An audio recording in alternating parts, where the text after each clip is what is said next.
Então, pessoal, vamos lá. Continuando aí nossa aula de resolução de questões aí aqui no Eu Vou Passar no OAB. Eu fiquei aí de explicar para vocês, então, os tipos de flagrante, que na verdade são construções doutrinárias e jurisprudenciais, que se divide basicamente em três. Nós temos o flagrante preparado, ou também chamado de provocado. Nós temos o flagrante esperado e nós temos o flagrante forjado. A questão aqui, na verdade, ela confunde o flagrante preparado e provocado com o esperado, e aí você não pode confundir. O que é que eu preciso saber de flagrante preparado e provocado? Primeiro, você não vai encontrar na legislação previsão desse flagrante. Porque, como eu disse para vocês, isso aqui, na verdade, é fruto de uma construção doutrinária e jurisprudencial. O flagrante preparado e provocado, você não pode esquecer que ele está na súmula 145 do STF. Bota aqui na lousa. Então, o flagrante preparado ou provocado, ele tem previsão na súmula 145 do Supremo. E esse flagrante, a gente vai pegar aqui a redação da súmula 145 e vai destrinchar aqui com vocês. O que é que diz a súmula 145? Vem para cá. Se você pegar teu código, você vai abrir, a súmula tem mais ou menos a seguinte redação. Não há crime, quando a preparação do flagrante pela polícia torna impossível a consumação do delito. Não há crime quando a preparação do flagrante pela polícia torna impossível a consumação do delito. Aqui a gente vai destrinchar essa súmula 145, você vai perceber algumas informações importantes. Primeiro, quando a súmula começa dizendo que não há crime quando ocorre para um flagrante preparado e provocado, é porque ela já te passa a ideia de que o flagrante preparado e provocado, pessoal, é um flagrante ilegal. Por que ilegal? Porque o Supremo entende que quem é pego numa situação de flagrante preparado ou provocado não cometeu crime. Se não cometeu o crime, não pode ser preso. Porque como é que você vai ser preso se você não cometeu crime algum? E se você for preso numa situação de flagrante preparado e provocado, como você não cometeu crime, o teu flagrante, a tua prisão é ilegal. Se é ilegal, ela tem que ser imediatamente relaxada. Então, quando a súmula começa a dizer não há crime quando ocorre o flagrante preparado e provocado, ela já te passa a informação de que o flagrante preparado e provocado é um flagrante ilegal, irregular, não pode ocorrer. Se ocorrer, a prisão tem que ser relaxada. Tá? Segunda informação importante. Na súmula, você observa os dois requisitos que têm que estar presentes para que um flagrante preparado ou provocado ocorra. O primeiro requisito, anotem, qual é o primeiro requisito para eu caracterizar um flagrante preparado e provocado? E eu peço sempre, para que no enunciado da questão você tente enxergar esses dois requisitos. Se você conseguir encaixar os dois requisitos no enunciado, você pode dizer sem medo errar, é flagrante preparado e provocado. Qual é o primeiro requisito? No flagrante preparado e provocado, tem que ter, primeiro requisito, a atuação de um agente provocador. Tem que ter a atuação de um agente provocador. Ou seja, tem que ter alguém provocando outrem a ir praticar um fato que, em tese, seja considerado criminoso. Tá? Então, tem que ter alguém provocando outrem a ir praticar um fato que, em tese, seja criminoso. Veja que, pela súmula, esse agente provocador seria a polícia. Porque ele diz, não há crime quando a preparação do flagrante pela polícia. A polícia está preparando, a polícia está provocando uma situação de flagrante. Eu estou deixando claro que pela súmula é a polícia, porque o próprio Supremo Tribunal Federal, depois da edição da súmula, considerou que não é só a polícia que pode preparar e provocar uma situação de flagrante. Qualquer do povo pode preparar e provocar uma situação de flagrante. Até porque, pessoal, quando você estuda flagrante compulsório e facultativo, lá no 301, você observa que o 301 diz que qualquer pessoa do povo pode prender. Qualquer pessoa do povo pode prender. Se qualquer pessoa do povo pode prender, qualquer pessoa do povo pode também preparar e provocar uma situação de flagrante. Então, eu deixo claro que a súmula tem polícia, porque se repetir do jeito que está na súmula, você não vai dizer, tá errado. Não, tá certo. Tá? Agora, se a questão também abordar, perguntando se qualquer pessoa do povo poderia praticar um flagrante preparado e provocado, tá certo. Qualquer pessoa do povo também pode preparar e provocar uma situação de flagrante, tá? Então, o primeiro requisito para que ocorra um flagrante preparado e provocado, tem que ter a atuação de um agente provocador. Segundo requisito, anotem, o crime tem que se tornar de consumação impossível. O crime tem que se tornar de consumação impossível. O crime tem que ser impossível de se consumar. Aí você diz, Bruno, não é? Como assim? Me dá um exemplo. Eu vou dar um exemplo aqui que já foi extraído na jurisprudência do STJ. E isso já caiu muito em prova. Hoje em dia não cai mais não, porque a questão está meio que batida. É uma questão de flagrante preparado e provocado relacionada a drogas. Imagine você, né, a autoridade policial está investigando uma determinada pessoa para saber se aquela pessoa é ou não traficante de drogas. Aí o que é que você faz? Simples, eu vou ligar para essa pessoa e peço droga. Se ela tiver droga, traficante. Aí você liga pro cara. Fulaninho, tu tem 3 quilos de cocaína aí. Aí imagina que a pessoa diz assim, rapaz, trabalho com isso não. Teu não. Aí tu diz, vai, rapaz, tu tem. Eu sei que tu tem, fulaninho te passou teu contato, tal. Aí insiste. Aí o cara diz, olha, eu não trabalho com isso não, mas como tu é amigo do meu amigo, eu vou conseguir essa droga pra você. Aí tu marca dia, hora e local pro cara te entregar a droga. No dia, hora e local, a polícia fecha todo o cerco para quando ele fosse te vender a droga, a polícia efetuar a prisão em flagrante dele. O STJ diz, essa prisão é ilegal. Porque os 2 requisitos do flagrante preparado e provocado, observe que estão presentes. Você provocou ele a praticar a infração, porque quando você ligou para ele não estava praticando infração penal nenhuma, ele não tinha droga em casa. Se ele já estivesse com droga em casa, era outra coisa, você poderia efetuar a prisão porque ele já estava praticando infração. Porque lá no artigo 33 da Lei de Drogas, são 18 condutas consideradas criminosas. Entre elas, tem que guardar. Entre elas, a conduta de guardar drogas já é tráfico de drogas. Então, se você ligasse para o cara já estivesse com a droga, aí a prisão em flagrante seria válida, porque ele já estava praticando infração. Você não provocou ele a praticar infração. Mas no caso que eu narrei, você ligou para o cara. Tu tem droga? O cara disse, tenho não trabalho com isso. Em nenhum momento ele estava praticando infração. Você provocou ele a praticar infração penal. Você provocou ele a adquirir a droga para te vender. E no momento da venda, a venda não tinha como se consumar diante da presença dos policiais no local. O STJ enquadra uma situação como essa em flagrante preparado ou provocado. Porque os 2 requisitos da súmula estão presentes. Eu não quero que você confunda, preste atenção. Flagrante preparado e provocado, que tem os 2 requisitos. Quais são? Atuação de um agente provocador e o crime se tornar de consumação impossível no caso concreto. Eu não quero que você confunda flagrante preparado e provocado, que é ilegal, com o flagrante esperado. O flagrante esperado, pessoal, é um flagrante, legal. Qual é a diferença? É que no esperado, o próprio nome diz, o próprio nome sugere, e você, aluno aqui, eu vou passar para a OAB, meu amigo, você tem que, pelo nome, já matar a questão. Se o flagrante é esperado, é aquele flagrante em que a polícia, diante das investigações, sabe que a infração penal vai ocorrer e espera ela ocorrer para efetuar a prisão em flagrante. No flagrante esperado, o que se diferencia do preparado e provocado é que no esperado não há atuação de um agente provocador. Você não provoca a que o agente criminoso pratica a infração. Você sabe, no entanto, que a infração vai ocorrer e espera ela se consumar para efetuar a prisão em flagrante. Vamos imaginar que você, polícia, né, a delegada de polícia, recebe uma notícia crime anônima que no centro da cidade está para chegar um carregamento de maconha. Eu pergunto, foi você que pediu o carregamento de maconha? Não, né? Mas você sabe que a infração penal vai ocorrer, sabe onde a droga vai chegar e faz o quê? Espera lá em tocar e que a infração ocorra. Ocorrendo a infração, você vai lá e efetua a prisão de todo mundo. É legal essa prisão? Totalmente legal. Por quê? Porque você não provocou a infração, você sabia que ela ia ocorrer diante das investigações e esperou ela se concretizar para efetuar a prisão em flagrante. A questão aqui confundia flagrante preparado e provocado com esperado. Você vai perceber na questão que ele cobrava o conceito de esperado e deu o conceito de preparado e provocado. Observe o que a questão diz. Bota aqui na lousa, Homero. A questão diz o seguinte, ó. Ocorre o flagrante, ele está pedindo o esperado.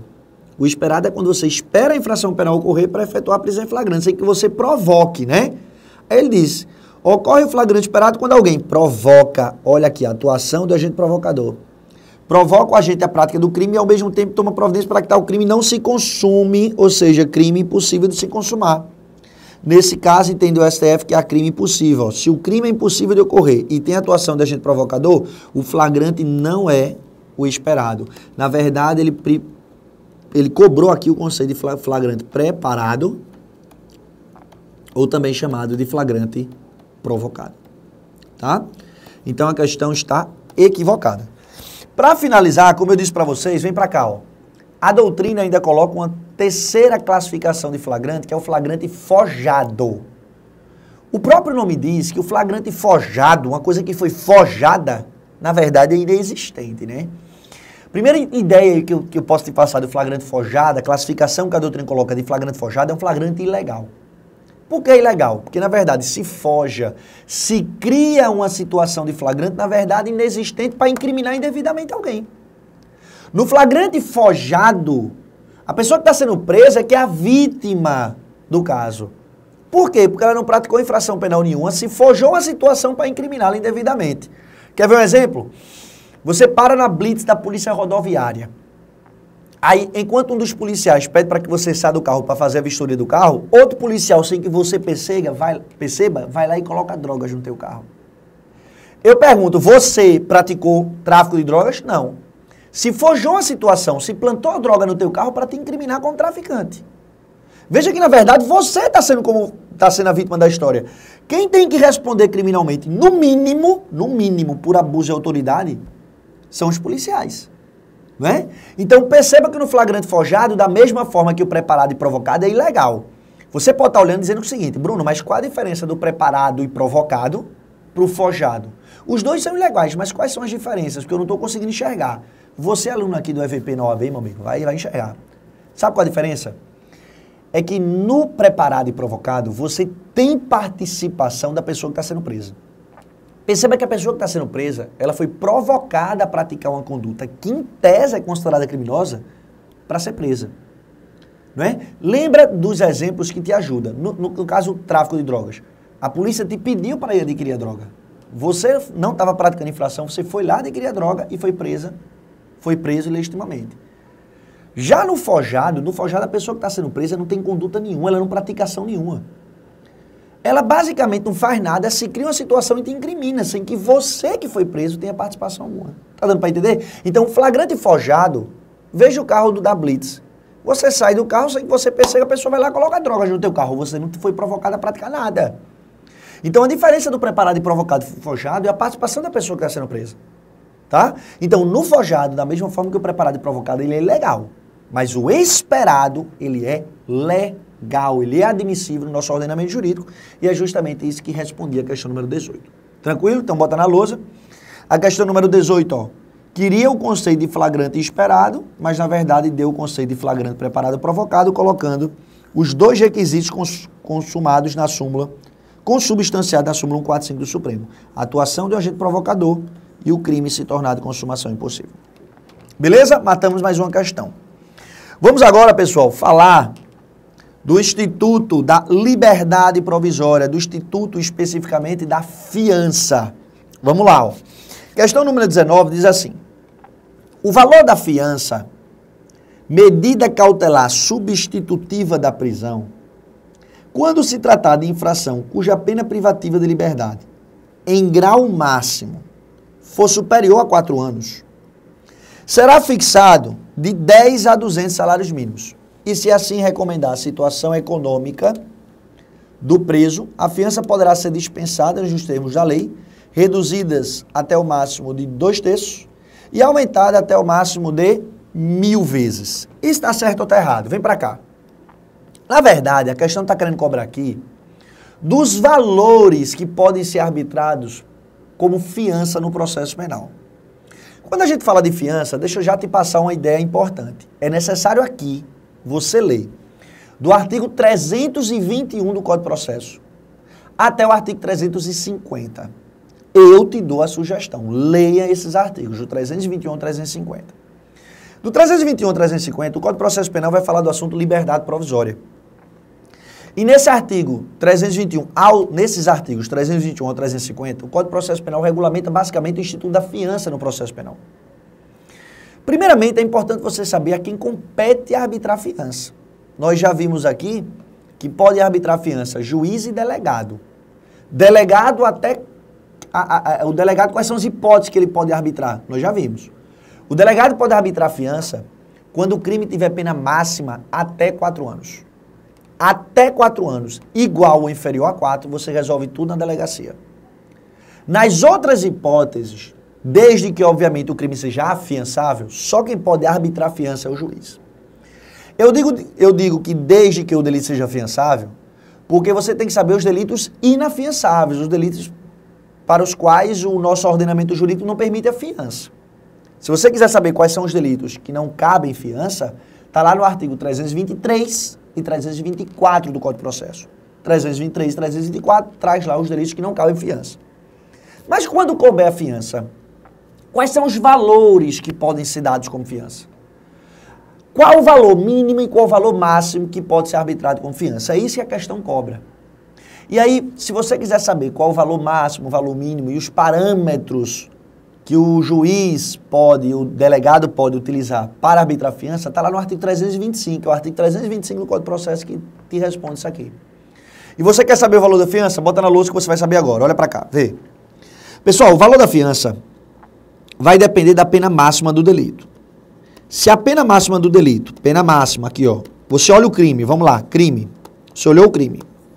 Aí o que é que você olha? Você olha a pena máxima do delito. Se a pena máxima do delito, preste atenção, for até 4 anos, até 4, hipótese, notem que o delegado pode arbitrar a fiança.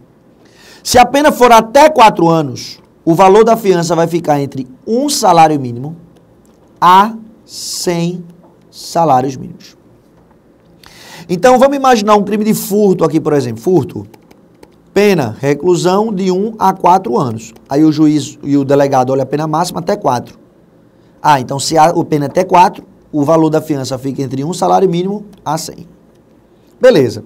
Mas se a pena máxima do delito for superior a 4, hipótese que notem, só o juiz pode arbitrar, aí o valor da fiança fica entre 10 salários mínimos a 200 salários mínimos. Percebam que com esses valores que foram atualizados pela nova lei de prisões, o juiz consegue pegar desde o mais pobre ao mais rico. Aí você diz, como assim o mais pobre ao mais rico? Porque, Bruno, o cara que é pobre, um salário mínimo é muita coisa. É. Por isso que o artigo 325, parágrafo 1º, ainda vai dizer o seguinte, se o cara for pobre na forma da lei, se a situação econômica do cara permitir, se o cara for pobre, o juiz, e aí, ó, detalhe, o juiz pode dispensar o valor da fiança. Só quem pode dispensar o valor da fiança é o juiz. Vem pra cá. Se você olhar o parágrafo primeiro vai dizer que a fiança poderá ser dispensada na situação do 350 do Código de Processo. Quando você vai para o 350, você percebe que o 350 dispensa o valor da fiança quando o cara for pobre na forma da lei. E você percebe que pela redação do 350, ele diz que somente o juiz pode dispensar a fiança. Delegado não pode dispensar o valor da fiança. Então, o valor da fiança, eu olho pena máxima. Se a pena máxima for até 4, de 1 a 100.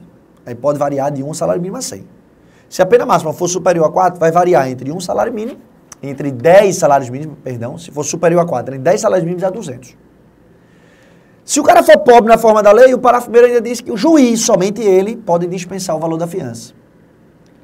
Mas, se a situação econômica do cara também permitir o cara não chegar a ser pobre, o Código diz que a fiança ainda poderá ser reduzida até 2/3. Redução de até 2/3, aí pode juiz e delegado. Reduzir até 2/3 pode juiz ou delegado. E se o cara for muito rico, a fiança pode ser aumentada em até 1000 vezes. E aumentar 1000 vezes pode juiz e delegado e polícia. Então, onde é que eu quero chegar? É que eu quero que vocês percebam o seguinte. Dispensar o valor da fiança por ser pobre, só juiz.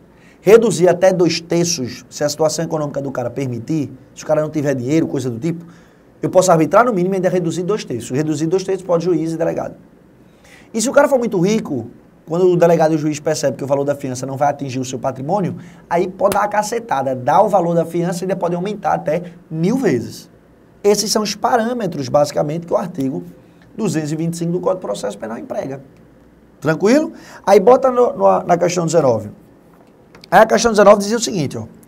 O valor da fiança, medida cautelar substitutiva da prisão, que nós vimos que uma das medidas cautelares diversas da prisão está lá no 319 é a fiança. Ele diz, o valor da fiança, medida cautelar substitutiva da prisão, quando se tratar de infração cuja pena privativa de liberdade em grau máximo for, ó, se é superior a 4, aí cai aqui, ó. Superior a 4 cai aqui. Se é superior a 4, vai ficar entre 10 a 200 salários mínimos. Aí ele diz, será fixado entre 10 a 200 salários mínimos, tá certo. E se assim recomendar a situação econômica do preso, a fiança poderá ser dispensada nos termos da lei. Lembrar que dispensar só o juiz. Reduzida até o máximo de 2/3 ou aumentada até 1000 vezes. Certíssima questão. Tá? A resposta a essa questão, como eu disse para vocês, está lá no artigo 325 do Código de Processo Penal. Só um detalhe para a gente finalizar aqui. Bruno, você acabou de dizer, vem para cá, ó, o parâmetro para a gente observar a fiança, a partir de quando e até quando se pode dar como fiança, beleza. Mas eu quero saber o seguinte, o que é que guia o juiz? Em arbitrar perto do mínimo, em arbitrar no mínimo, em arbitrar no meio do valor, em arbitrar em 200 salários mínimos. O que é que vai guiar o juiz? Em arbitrar no mínimo, no meio, perto do máximo, perto do mínimo, no máximo. O que é que vai guiar?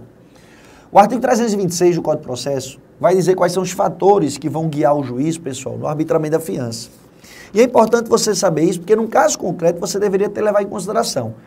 Nós sabemos, quem trabalha muitas vezes num caso concreto, que no caso concreto o delegado arbitra a fiança olhando para a tua cara e, pelo que acha de você, vai lá e arbitra. Ele muitas vezes não considera esses parâmetros no código. Mas como você vai fazer uma prova da OAB, você tem que saber a legalidade, você tem que saber quais são os fatores que o Código de Processo Penal utiliza para se arbitrar um valor de fiança. E o 326 ele vai dizer assim, ó, para determinar o valor da fiança, a autoridade terá em consideração a natureza da infração, ou seja, quanto mais grave for a infração, maior o valor da fiança. As condições pessoais de fortuna e vida pregressa do acusado. Ou seja, quanto mais rico for o acusado, maior o valor da fiança. Quanto mais pobre for, menor. As circunstâncias indicativas de sua periculosidade. Quanto mais perigoso for o acusado, maior o valor da fiança. Quanto menos perigoso, menor o valor da fiança. Aí ele diz, bem como a importância provável das custas ao final do processo, ou seja, quanto é que vai valer o processo de custas. Calcula para a gente também arbitrar o valor como fiança. Beleza? Então essa questão você responde com conhecimento do artigo 325 e complementando, né, para saber como é que se fixa o valor da fiança com o artigo 326 do Código de Processo. Beleza, pessoal? Matamos também a questão 19. Próxima questão, vamos lá. Próxima questão, pessoal, fala aí do assunto procedimentos no processo penal. Um assunto muito cobrado na tua primeira fase, muito mesmo. E aqui deixa eu dar algumas dicas importantes antes de a gente resolver a questão número 20. Vem pra cá. Pessoal, vê só. Eu peço encarecidamente para vocês que vocês estudem para a prova de processo penal esse assunto procedimentos. Estudem. Sabe por quê? Porque a FGV, um dos assuntos mais cobrados, eu digo para você, depois de recurso, que eu acho que é o assunto mais cobrado de processo penal na prova da primeira fase, depois de recurso, né, que a gente vai ver no nosso último bloco, eu digo para vocês que o assunto mais cobrado é o assunto procedimentos, ali com ação penal e ali com inquérito. Então, dentre os assuntos mais cobrados, os assuntos procedimentos. E é importante você estudar procedimentos por quê? Porque estudar procedimentos é estudar o passo a passo. A sequência dos atos processuais que o juiz tem que se utilizar do começo do processo até o final. Recebeu a denúncia, começou o processo, qual vai ser a sequência dos atos processuais? Isso vai depender do tipo de procedimento que o juiz vai seguir. Então você tem que observar o assunto procedimentos para você saber a sequência em que os atos processuais vão ser determinados. E aí a primeira coisa, eu te oriento a estudar do artigo 394 em diante do Código de Processo. Porque do artigo 394 em diante, o Código de Processo Penal vai começar a tratar do assunto procedimentos. E eu diria para vocês que inicialmente você tem que saber quais são os procedimentos que existem no nosso ordenamento jurídico e quais são os procedimentos que você vai enquadrar. Então vamos primeiro ensinar para vocês quais são os tipos de procedimento que nós temos. Então bota aqui na lousa. Vê só, quando a gente fala em procedimentos, preste atenção aqui, estou falando em procedimentos, procedimento do Código de Processo Penal está lá no artigo 394. O 394 do CPP divide o procedimento em dois tipos. Nós temos o procedimento comum e os procedimentos especiais. Os procedimentos especiais você conhece conhecendo o ordenamento jurídico de uma forma geral. Você vê lá, tráfico de drogas, tem procedimento especial previsto na lei de drogas. Não é? Você tem lá crimes falimentares, tem procedimentos previstos específicos lá na lei falimentar. Você tem os crimes praticados por funcionários públicos contra a administração afiançáveis. Você tem um procedimento especial previsto lá a partir do artigo 513 do Código de Processo. Então, procedimento do júri, que é o principal procedimento especial que nós temos, o procedimento do júri tem um procedimento especial. Então, qual é o detalhe? Vem aqui para mim. Quando você observar que um determinado delito tem um procedimento especial, que o ordenamento jurídico regulamenta de forma específica, não tem dúvidas, você vai empregar aquele procedimento especial. Então, se o delito tem um procedimento especial, tem um procedimento que o Código de Processo Penal trata à parte, com algumas particularidades, como são os crimes dolosos contra a vida. Todo mundo sabe que os crimes dolosos contra a vida, homicídio, induzimento, instigação, auxílio ao suicídio, infanticídio e aborto, todos nós sabemos que esses crimes são os crimes dolosos contra a vida, que são de competência do Tribunal do Júri.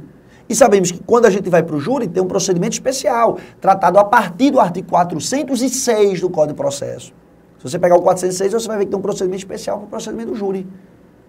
Mas quando o crime não tem um procedimento especial, quando o crime, por exemplo, não tem um procedimento específico previsto no nosso ordenamento jurídico, aí nós vamos adotar o procedimento comum. E aí o detalhe, vem para cá. No procedimento comum se divide em três. Nós temos o procedimento ordinário, que eu vou dizer para vocês, ó, olha o detalhe, esse procedimento ordinário é o procedimento padrão do nosso ordenamento jurídico. Vem para cá. Por que eu digo que é o padrão? Porque o Código de Processo Penal se preocupou em explicar pormenorizadamente o procedimento ordinário. E o detalhe, eu digo que é procedimento padrão, porque o parágrafo 5º do artigo 394 diz o seguinte, que o procedimento ordinário, ele é aplicado subsidiariamente a todos os outros procedimentos previstos no Código de Processo, seja procedimento sumário, seja procedimento sumaríssimo, seja procedimento especial. No que os outros procedimentos, especial, sumário e sumaríssimo, for incompleto, eu aplico as regras do procedimento ordinário, para você ver a importância do procedimento ordinário. Por isso que se você pegar o procedimento ordinário, você vai ver que do 395 particularmente, ao 405, 395 ao 405, o Código de Processo Penal diz como é o procedimento ordinário, que você tem que ler esses artigos, amigo, que é o procedimento padrão, o procedimento chave do nosso ordenamento jurídico. Aí você diz, Bruno, então se o crime não tiver procedimento especial, eu vou ver o procedimento comum. Bota aqui, ó. Aí o procedimento comum se divide em ordinário, sumário e o sumaríssimo.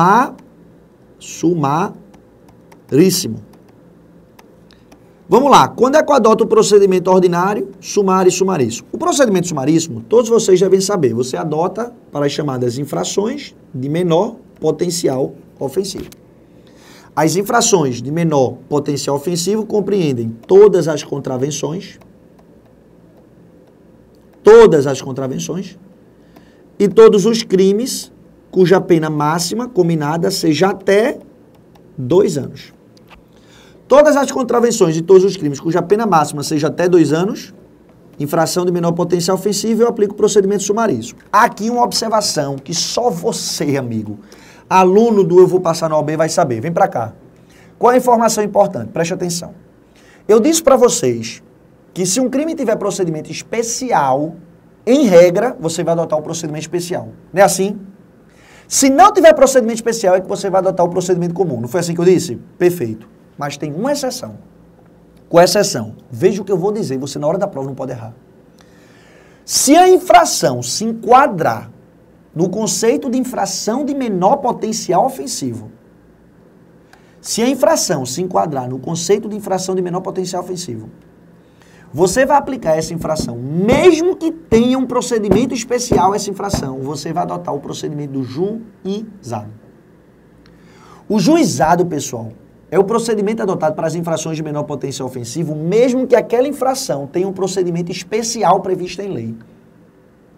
É dizer, calúnia. Calúnia é uma infração de menor potencial ofensivo.